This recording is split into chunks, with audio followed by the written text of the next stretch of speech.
Hey, curious minds, ready to turn your questions into knowledge? Let's dive in. If your microwave powers on but doesn't heat, the magnetron is usually the problem. It's the part that creates heat.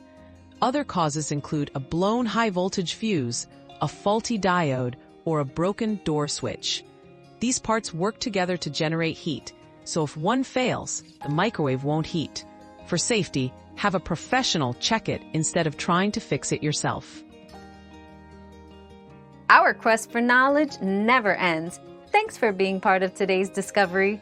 Subscribe, like, and share to join us on the next one.